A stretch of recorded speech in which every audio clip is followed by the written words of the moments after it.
व्यवस्था लोकसभा निर्वाचन 2024 में दुमका लोकसभा चुनाव में किस प्रकार से की जाएगी, इसके लिए हम सब यहाँ पर जमा हैं। प्रशिक्षण को साथ के मैं मास्टर ट्रेनर इमाम सर, मेरे साथ हैं वरीय प्रशिक्षक श्री अशोक चौधरी, प्रशिक्षक श्री हरिप्रसाद जी और प्रशिक्षक दुर्गेश कुमार दुबे जी मौजूद हैं। हम लोग आज विचार करेंगे कि पुलिस की किस प्रकार व्यवस्था की जाती है और पोल डे के दिन पुलिसकर्मी के रूप में आपकी क्या जवाबदेही होती है। तो सबसे पहले मैं 3 मुद्दे पर बात करूंगा कि आपको पोल डे से पहले क्या करना है, पोल डे के दिन क्या करना है और पोल डे के बाद आपकी क्या जवाबदेही होगी।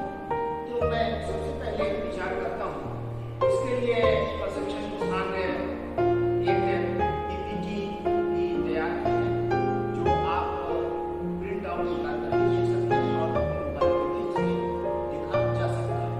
तो इसे आप अवश्य ही पढ़ेंगे। विस्तृत जानकारी इस पीपीटी में दी गई है।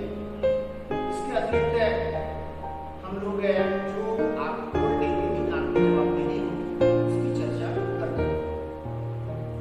तो सबसे पहले मैं चाहूँगा कि हमारे अशोक सर मौजूद हैं, हम लोग चर्चा में ही इस बात को लाएंगे कि आपकी क्या जवाबदेही होगी। तो अशोक सर से चाहूँगा कि पोल डे के पहले पुलिस की क्या व्यवस्था, क्या कर्तव्य होना चाहिए सर। तो मैं अशोक कुमार चौधरी, सबसे पहले आप सभी का इस प्रशिक्षण स्वागत है। हम लोग यह इलेक्शन लोकसभा 2024 भारत निर्वाचन आयोग के नियंत्रण में, निर्देशन में और पर्यवेक्षण संपन्न करा रहे हैं और आयोग का लक्ष्य है, संकल्प है कि चुनाव स्वतंत्र हो, निष्पक्ष हो और शांतिपूर्ण ढंग से संपन्न हो। और इसी क्रम में ये प्रशिक्षण का लगातार दौर जारी है। विभिन्न स्तरों पे प्रशिक्षण दी जा रही है। आपको भी पुलिस हमारे जो सेक्टर पदाधिकारी हैं उनको पोल डे के पहले लगभग 2-3 माह पहले से ही क्षेत्र में मतदाताओं को जागरूक करने के लिए, मतदाताओं को निर्भीक करने के लिए, मतदान के प्रति जवाबदेही बनाने के लिए लगातार प्रयास किए जा रहे हैं। और इसी प्रयास के क्रम में आप मतदान केंद्र की गतिविधि, कीर्तन मतदान केंद्र, तरह तरह की जो स्थितियाँ क्षेत्र में आपसी मतभेद वगैरह जो पैदा होता है उससे मतदान पर जो प्रतिकूल प्रभाव पड़ता है उसको भी देखने के लिए हमारे पुलिस जो पदाधिकारी हैं लगातार काम कर रहे हैं।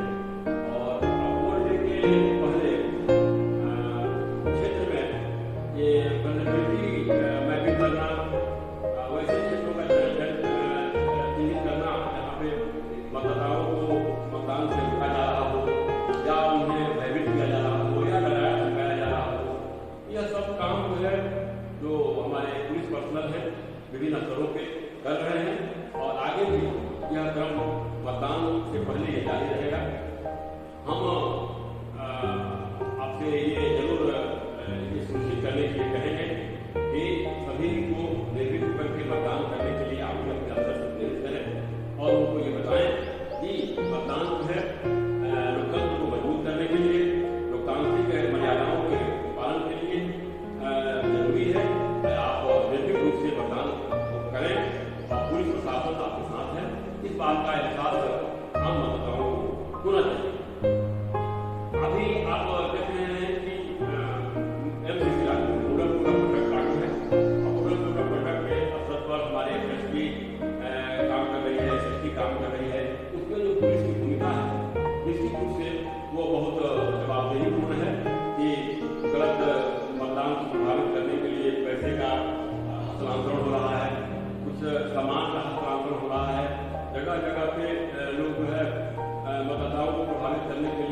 निश्चित रूप से इसके कुछ दबाव होना चाहिए और जो खर्च हो रहा है उसका असेसमेंट होना चाहिए।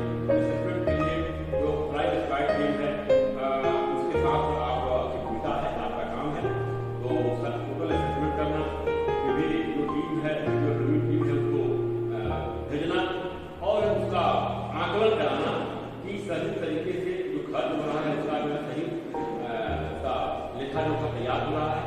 तो ये सारे चीज़ों को रोकने, गलत चीज़ों को रोकने के लिए आपको काम करना होगा और इस तरह से बोलने के पहले ये आपकी महत्वपूर्ण भूमिका है, इसको आप भली भांति आप सम्मान करें।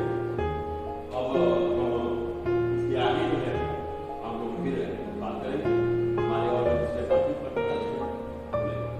चुनाव के दौरान पुलिसिंग की व्यवस्था की जाती है शांति बहाली के लिए और निर्बाध रूप से मतदान संपन्न हो सके इसके लिए।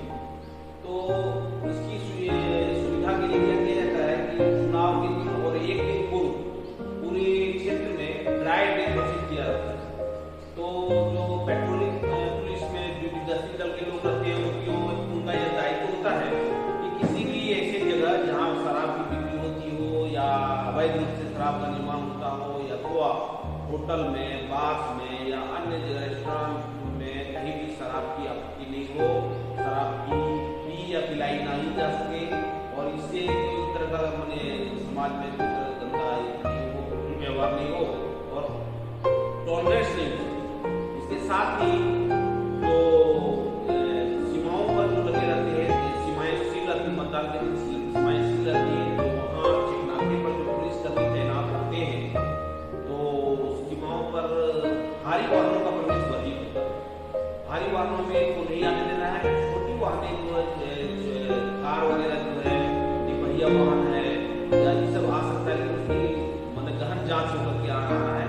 5 व्यक्तियों से अधिक लोगों को आने नहीं देना है और अगर कोई व्यक्ति अपने निजी वाहन से मतदान के लिए जाता हो तो उसको जाने दिया जा सकता है। लेकिन अगर कोई व्यक्ति अपने निजी वाहन का उपयोग मतदाताओं को ढूंढने के लिए करता है, किसी पार्टी को लाभ पहुंचाने के लिए करता है, तो उसको रोका जाना चाहिए और उससे जब्त भी की जा सकती है।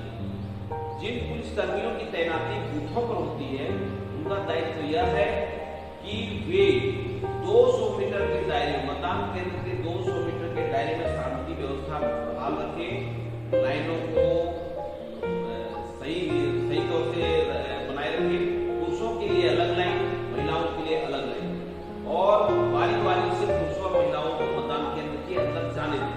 यदि महिलाओं की संख्या अधिक है तो 2 महिलाओं के बाद 1 पुरुष को, अगर महिलाओं की संख्या और अधिक है तो 4 महिलाओं के बाद 1 पुरुष को मतदान केंद्र पर आने दें। लेकिन खास ध्यान यह रखना है कि अगर कोई वृद्ध व्यक्ति या बहुत अधिक गंभीर बीमार व्यक्ति हो या कोई ब्लाइंड और इन्फर्म वोटर्स को दृष्टिबाधित या तो विकलांग लोग है, प्रेग्नेंट लेडी हो, मिल्क फीडिंग लेडी हो, तो ऐसे लोगों को मतदान केंद्र में लाइन में नहीं लगाना, उन्हें डायरेक्ट मतदान केंद्र के आने देना है, अंदर आने देना है और वो मतदान करके आराम से जा सकते हैं। उन्हें ज्यादा देर तक लाइन में नहीं रखना। इसके साथ ही पुलिसकर्मियों को यह ख्याल रखना होगा कि किसी भी सूरत में मतदान केंद्र के अंदर नहीं आना, क्योंकि इस बार 100% बूथों पर कैमरे की व्यवस्था रहेगी और जो हमेशा मतदान के दौरान कैमरा चालू रहेगा और उसमें कवरेज में आएगा। और इस बार आपत्ति भी दर्ज की जा रही है कि पुलिसकर्मियों को मतदान केंद्र पर नहीं आना है, अंदर वे दरवाजे तक व्यवस्था में रहेंगे और 200 मीटर की परिधि में शांति बाहर रखेंगे। वहाँ किसी भी जगह पर भीड़ ज्यादा इकट्ठा नहीं करते हैं। 200 मीटर के बाहर में वो अपना कार्यालय स्थापित करेंगे, पर्ची वगैरह काटते हैं। चिल्ला करके यदि कोई भी व्यक्ति किसी को इशारा करता हो, सूचना देता हो या नारा लगाता हो, उससे रोका जाना चाहिए और हमेशा लोगों से थोड़ा सा ढंग से व्यवहार करना चाहिए ताकि कोई भी मामला भड़क ना जाए और स्थिति गंभीर ना हो। अगर गंभीर होने की स्थिति हो तो उसको नियंत्रण में लाने के लिए मतलब उसको ढंग से बात करके और शांति बहाल की जानी चाहिए और मतदान को संपन्न कराया जाना चाहिए। मतदान संपन्न होने के बाद मशीन वगैरह सील होने तक आपकी व्यवस्था एकदम रहे, सब बढ़िया रहे और उसके बाद जब वहाँ से मतदान दल के लोग जब चले जाते हैं तो उसके बावजूद भी वहाँ के क्षेत्र में शांति बहाल हो, कोई आपसी रंजिश कारण कोई टकराव की स्थिति उत्पन्न ना हो जाए, दो मोहल्लों में ना हो जाए, इन सब का ख्याल रखा जाना चाहिए और इस तरह से